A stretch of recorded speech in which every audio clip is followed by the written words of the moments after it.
April 1969, Gulf of Tonkin. There are events in war that vanish not because they failed, but because they succeeded too well. The official record of the Vietnam War contains no mention of the USS Valley Forge's disappearance for 43 hours in the spring of 1969. No battle reports, no press releases, no casualty lists, only a quiet gap in the operational logs, later explained away as communication disruption due to weather conditions. The truth was far more inconvenient. At 2:14 local time, the Valley Forge, a mid-century American attack aircraft carrier, was operating closer to the North Vietnamese coast than doctrine recommended. The decision had been made quietly, justified by intelligence suggesting increased MiG activity near Haiphong. The carrier's air wing was flying near continuous sorties. Fatigue was setting in, not only among pilots, but across the ship's entire nervous system. Warships, like empires, do not collapse dramatically. They erode. The first anomaly appeared on radar as clutter, then as silence. North Vietnamese coastal batteries had learned not to fight the U.S. Navy symmetrically. Instead of engaging directly, they disrupted. Radar jamming stations, primitive but persistent, flooded American screens with noise. Fishing trawlers, indistinguishable from civilian traffic, moved into shipping lanes, forcing constant recalibration of threat assessments. Nothing aggressive, nothing actionable. At 3:02, a communications relay aircraft failed to check in. At 3:11, the carrier's primary radar briefly lost lock on the coastline. At 3:19, power fluctuated in auxiliary systems, later blamed on saltwater intrusion. By the time the command crew realized something was wrong, the Valley Forge was already blind. The boarding itself was not cinematic. There were no helicopters fast roping onto the deck, no explosions tearing through steel. The North Vietnamese did not need spectacle. They needed access. Diverse, trained for years by Soviet advisors whose names would never appear in any archive, had attached magnetic charges not to the hull, but to key external sensor arrays. The detonations were minimal, surgical, enough to disable, not enough to alarm. Simultaneously, small craft approached under the carrier's radar horizon. The Americans noticed too late. A skirmish broke out on the forward deck. Brief, confused, disorganized. Sailors trained for conventional threats found themselves facing enemies who did not behave like enemies were supposed to. They did not rush. They did not shout. They moved with the deliberate certainty of men who knew exactly how long they had before response forces could mobilize. Within 40 minutes, the ship's bridge was compromised. Within 53, the captain was dead.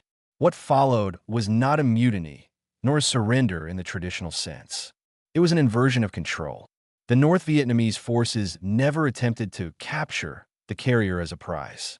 Instead, they rendered it unusable to its owners and functional only to themselves. Key American officers were isolated. Engineering spaces were secured. Radio transmitters were destroyed. Flight operations ceased entirely. By dawn, the USS Valley Forge was drifting, alive, intact, and no longer American. The U.S. 7th Fleet detected the loss almost immediately once the carrier failed to respond. Task forces were mobilized. Aircraft were scrambled. Submarines repositioned. But by the time American commanders understood what had happened, the ship was already moving north, under its own power. That fact alone would later disturb analysts more than the capture itself. North Vietnam did not possess the expertise to operate a U.S. aircraft carrier independently. Everyone knew that, which meant someone else did. The Valley Forge entered a restricted coastal zone near Vinh and disappeared beneath layered air defenses. For the next 2 days, American reconnaissance flights observed nothing but empty sea and aggressive missile tracking radars that forced them to withdraw. On the 43rd hour, a single encrypted transmission reached Washington.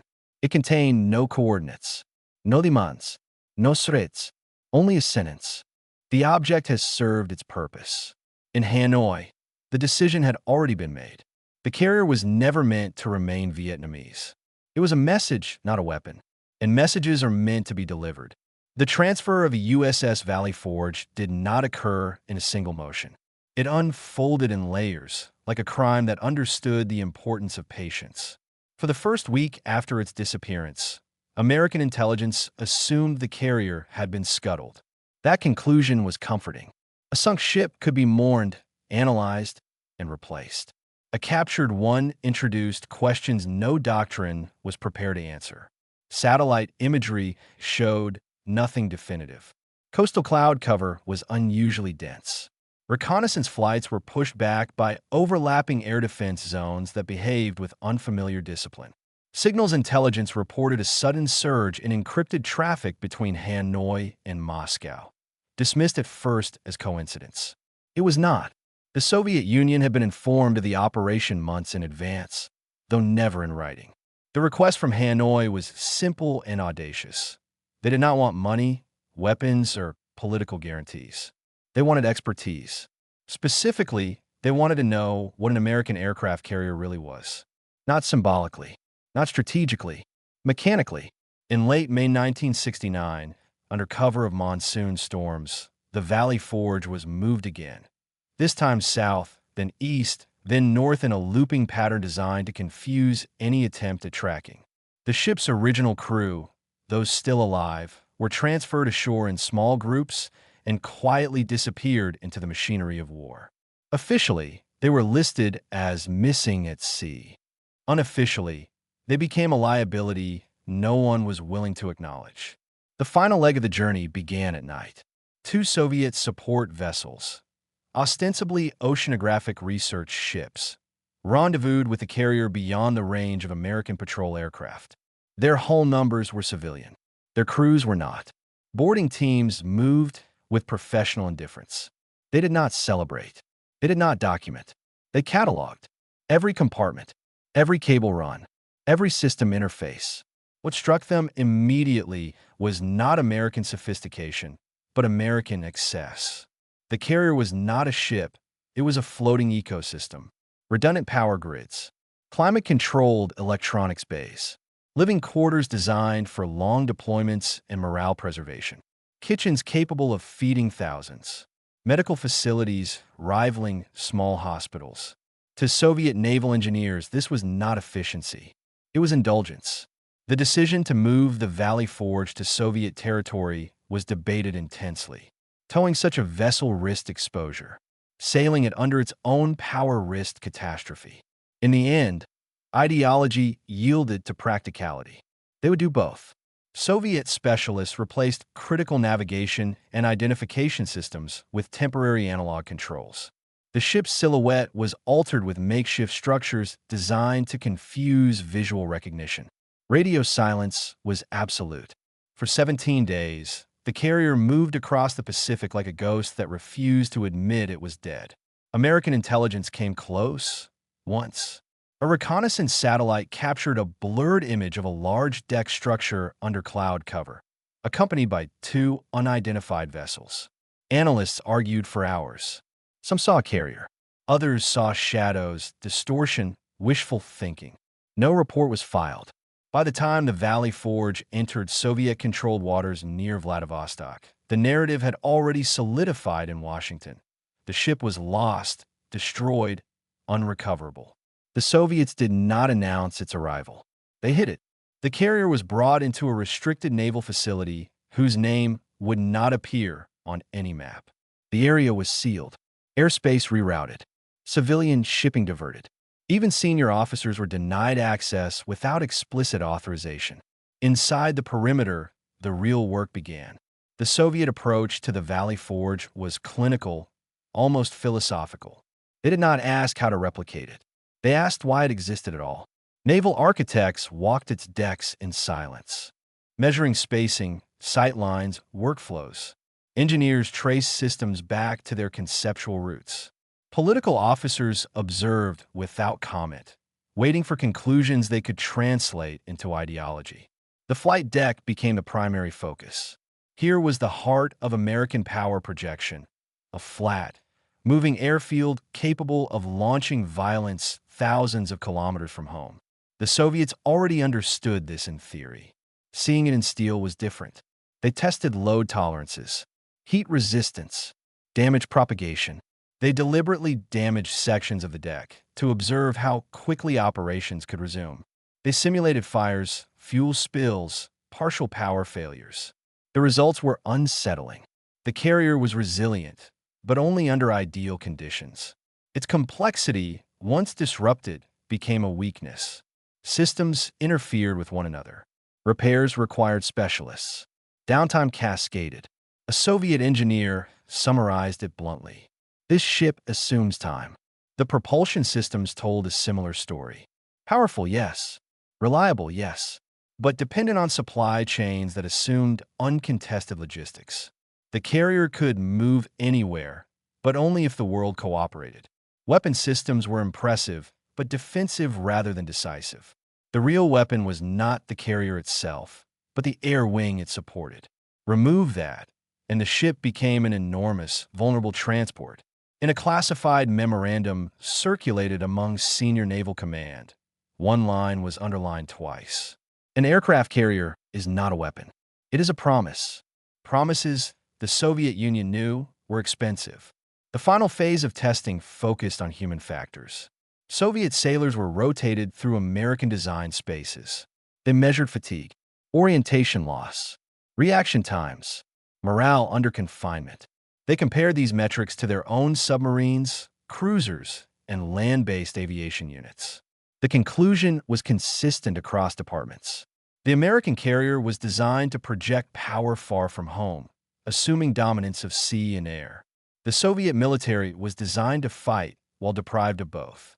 Neither philosophy was wrong, but only one expected to be attacked. When the evaluation was complete, the Valley Forge was no longer useful as a ship. It had already served its true function. The decision was made quietly. The carrier would never be returned, displayed, or acknowledged. It would be dismantled, piece by piece. Its steel would be recycled, its systems archived, its lessons absorbed. History would remember it as lost. Doctrine would remember it as exposed. The final conclusions did not emerge immediately. They never do. For nearly a year after the dismantling of the Valley Forge, the data sat in sealed archives, fragmented across departments that rarely spoke to one another.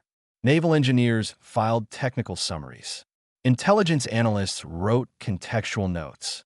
Strategic planners added cautious footnotes that avoided definitive language. No one document told the whole story, because no one was meant to. What the Soviets had captured was not merely a ship. They had captured a worldview. At the highest levels of the Soviet Navy, a closed symposium was convened in early 1971. Attendance was limited to a few dozen officers, designers, and political overseers. No uniforms, no recordings. Notes were handwritten and destroyed at the end of each session. The agenda was deceptively neutral. Operational implications of foreign naval architecture. The carrier dominated every discussion, not because it was admired, but because it was revealing. The Americans, the Soviets concluded, had not built the carrier as a response to threat. They had built it as a declaration of permanence. A floating assumption that the sea would remain open, the air uncontested, and the future predictable enough to justify a machine that required years of planning and decades of maintenance. One admiral summarized it with a single sentence. They do not plan for interruption.